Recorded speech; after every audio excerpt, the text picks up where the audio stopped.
तो दोस्तों एसजेई डिपार्टमेंट यानी सामाजिक न्याय एवं अधिकारिता विभाग की हॉस्टल योजना के लिए सेशन 2026-27 के लिए गवर्नमेंट हॉस्टल में एडमिशन की प्रक्रिया शुरू हो चुकी है और इसके लिए ऑनलाइन आवेदन फॉर्म भरना भी शुरू हो चुके हैं।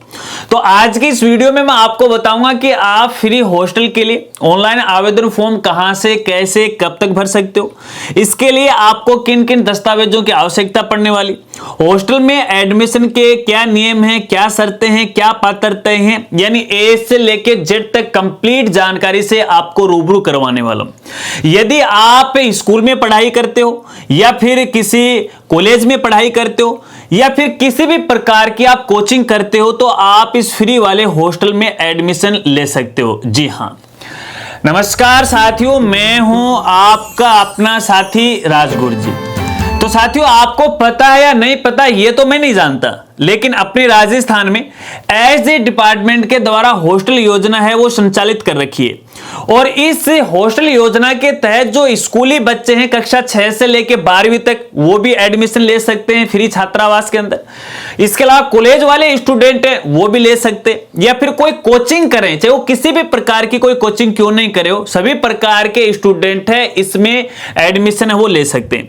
अब आपको मैं यहां पे बताना चाहूंगा, अपने राजस्थान में ये जो हॉस्टल है वो सामान्यतः दो प्रकार के होते हैं। एक तो यहाँ पे गवर्नमेंट हॉस्टल होते हैं जिन पर पूर्ण अधिकार है सरकार का होता है। इसके अलावा दूसरा है वो एडेड हॉस्टल होते हैं जो कि ना तो पूरे सरकारी होते हैं ना अधूरे सरकारी होते हैं, इसमें कुछ प्राइवेट हिस्सा भी होता है। तो इन दोनों ही प्रकार के हॉस्टल में सेशन 2026-27 के लिए प्रवेश प्रक्रिया शुरू हो चुकी है। चलिए सबसे पहले तो मैं आपको बताता हूं इसकी पात्रता, शर्तें और नियम आपको बताता हूं। तो इसमें देखिए, एक तो मैंने आपको बताया स्कूली बच्चे, कॉलेज वाले बच्चे और कोचिंग वाले जो बच्चे हैं वो ले सकते हैं। इसमें देखिए आपको बताना चाहूंगा, सबसे पहले जो स्कूल के बच्चे हैं उनको प्रवेश दिया जाएगा, इसके बाद कॉलेज वालों को दिया जाएगा, उसके बाद कोचिंग वालों को दिया जाएगा और ये सारा का सारा यहां पे देखिए मेरिट बेस पे रहने वाला है। अगर अपन यहां पे पात्रता की बात करें तो यहां पे देखिए बालक बालिका की जो गत वर्ष की क्लास है लास्ट ईयर की, उसमें कम से कम 40% अंक होना अनिवार्य है। अगर 40% अंक है तो आप आवेदन कर सकते हो, लेकिन अब इसका मतलब ये नहीं है कि 40% वालों का इसके अंदर है 100% एडमिशन हो जाएगा, नहीं, क्योंकि फिर भी यहां पे मेरिट बेस रखी गई है। 40% तो यहां से कम का एक क्राइटेरिया रखा गया कि इससे कम जिसके नंबर होंगे वो तो आवेदन ही नहीं कर सकता। फिर तो आपको बताया यार, फ्री के अंदर है, बहुत सारे स्टूडेंट है हॉस्टल में एडमिशन लेना चाहते हैं, कोई सरकारी स्कूल में पढ़ रहा है, कोई प्राइवेट में पढ़ रहा है, कोई कोचिंग कर रहा है, कोई कॉलेज पढ़ रहा है, कोई अपना गांव छोड़ के शहर जा रहा है। तो इस तरह से यहाँ पे काफी सारे यहाँ परेशानियां रहती हैं इनका, ठीक है। इसके अलावा आपके पूरे परिवार की जो वार्षिक आय है ना वो 8 लाख से ज्यादा नहीं होनी चाहिए, 8 लाख से कम होनी चाहिए, ज्यादा होगी तो आप आवेदन नहीं कर पाओगे। इसके अलावा आप केवल और केवल राजस्थान के मूल निवासी होना चाहिए। दूसरे राज्य के साथी यदि यहाँ पे या कैंडिडेट या स्टूडेंट राजस्थान में पढ़ाई कर रहे हैं तो उनके लिए सुविधा नहीं है। इसके अलावा यहाँ पे देखिए, आप चाहे किसी भी कैटेगरी के क्यों ना हो, SC, ST, OBC, आर्थिक वर्ग से पिछड़े हो या फिर EWS कैटेगरी से हो, आप सभी जो कैंडिडेट हैं इसके लिए पात्र हैं। चाहे आप गवर्नमेंट में पढ़ रहे हो, प्राइवेट में पढ़ रहे हो या कोचिंग कर रहे हो, इससे कोई फर्क यहाँ पे नहीं पड़ता है। लेकिन यहां पे एक सबसे बड़ी शर्त है कि जहां पे आपका मूल निवास है, ठीक है, आपके मूल निवास के तकरीबन 5 किलोमीटर के दायरे के अंदर है, आप नहीं रहने चाहिए। यानी जहां पे छात्रावास है या जहां पे हॉस्टल है उस हॉस्टल के 5 किलोमीटर एरिया के अंदर यदि आपका निवास है तो आप इसके लिए आवेदन नहीं कर सकता। अगर मैं सीधा सीधा बोलूं या सीधा सीधा समझाऊं आपको, देखिए मैं झुंझुनू का रहने वाला हूं, अगर मैं जयपुर पढ़ाई कर रहा हूं तो मैं जयपुर के लिए आवेदन कर सकता हूं, या फिर आप अपने ही जिले के अंदर आवेदन कर सकते हैं, कोई दिक्कत नहीं है। लेकिन आपके घर की दूरी और हॉस्टल की दूरी है वो 5 किलोमीटर से ज्यादा होना चाहिए, अन्यथा यहां पे नहीं होगी। साथियों आपको बताना चाहूंगा, यहां पे देखिएगा फिलहाल सेशन 2026-27 के लिए फ्रेश फॉर्म भी भरे जा रहे हैं और फॉर्म का नवीनीकरण भी हो रहा है। नवीनीकरण का मतलब ये है कि जिनका लास्ट ईयर में एडमिशन हो चुका है तो वो तो संबंधित अपना जो हॉस्टल का अधीक्षक है उनसे संपर्क करके है अपने जो छात्रावास या हॉस्टल को रिन्यू करवाना पड़ेगा, संबंधित दस्तावेज उनको देने पड़ेंगे।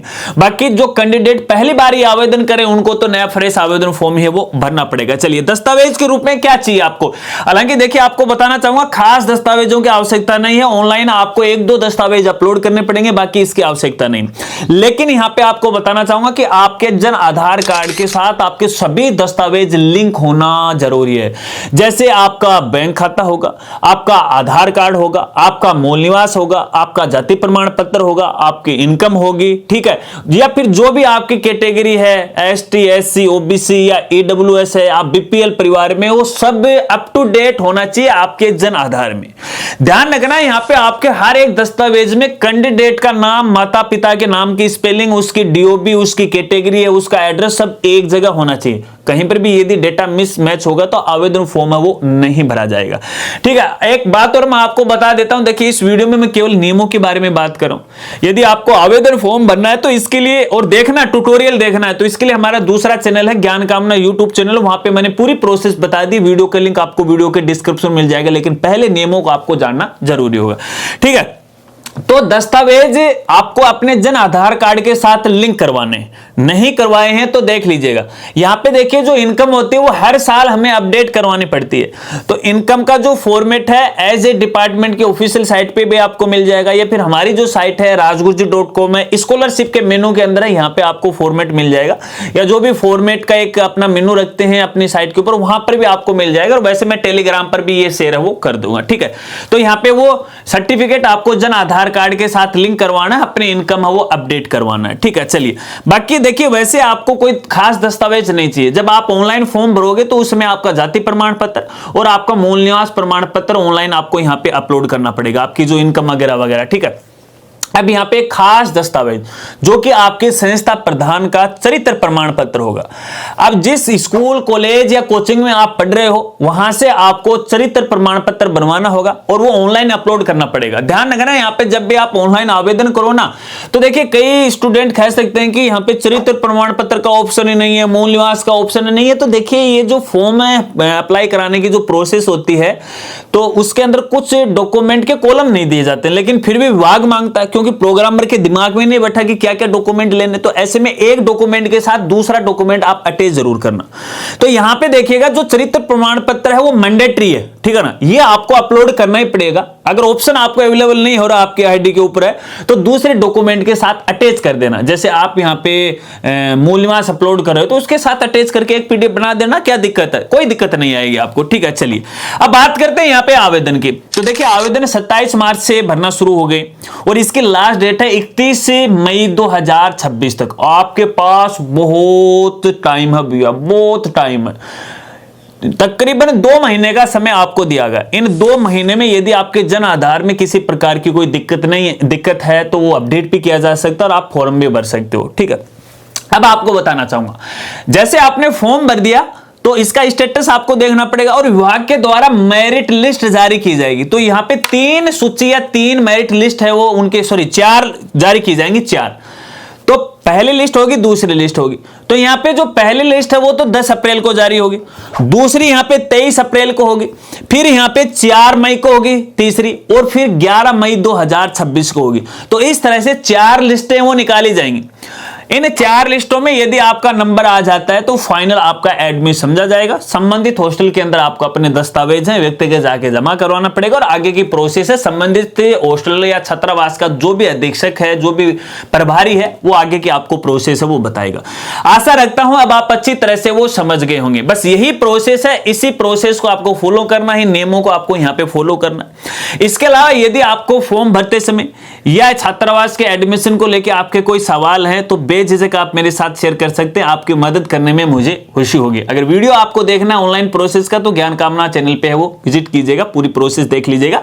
आप घर पे भर सकते हैं, कोई आवेदन शुल्क नहीं है, निःशुल्क का यह मामला है। तो आप आराम से घर बैठे आवेदन कीजिएगा, बशर्ते आपके पास संबंधित दस्तावेज पीडीएफ फाइल के अंदर वो होने चाहिए। आशा रखता हूं अब आप अच्छी तरह से समझ गए होंगे। अगर वीडियो जानकारी आपको अच्छी लगी तो लाइक कीजिएगा और दोस्तों के साथ जरूर शेयर कीजिएगा।